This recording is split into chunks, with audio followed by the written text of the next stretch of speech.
Tonight, we're getting reaction to newly released body camera video of an incident in which a Pawtucket man claims he was the victim of excessive force. I'm Shannon Heggie. And I'm Kim Kalunian. The encounter between the man and Providence police came after he crashed a car, the result of an apparent medical episode behind the wheel. And since the incident in mid-August, the man and a local lawmaker have called on police to release this body camera footage. 12 News reporter Amanda Pitts spoke to that lawmaker after he watched the video. She joins us now with his reaction. Amanda?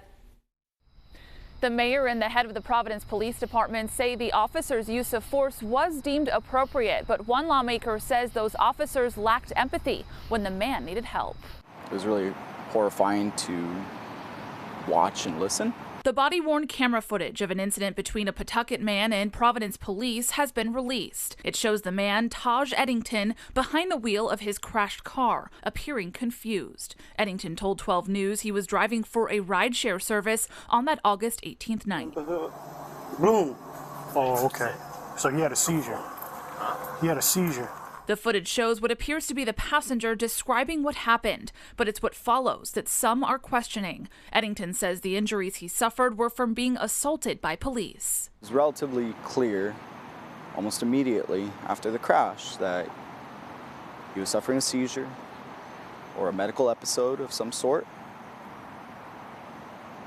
There was no empathy or sympathy shown by Providence police. Among what's shown is police attempting to arrest Eddington after he didn't respond to their directives. Sit down, bro. Sit. Moments later, a struggle ensued, seen here playing out on the pavement. Once handcuffed and placed in a cruiser, the video shows Eddington banging his head against the window numerous times. I'm gonna get you out, okay? And once at the hospital, falling out of the cruiser, still cuffed, face first onto the ground. His face and wrists were injured, and he posted about the incident on social media. It caught the attention of State Representative David Morales, who called on the release of the footage. We showed it to him Friday. What if Taj been treated with more empathy and understanding? Had he been a white man?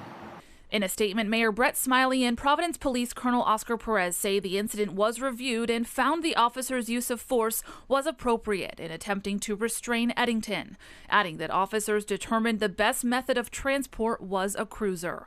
One officer is being disciplined for excessive profanity. The nature of his punishment is still being determined. Morales says he was ashamed to see how police treated Eddington and doesn't think he resisted arrest, rather that he was crying for help. He thinks mental health professionals should have been there.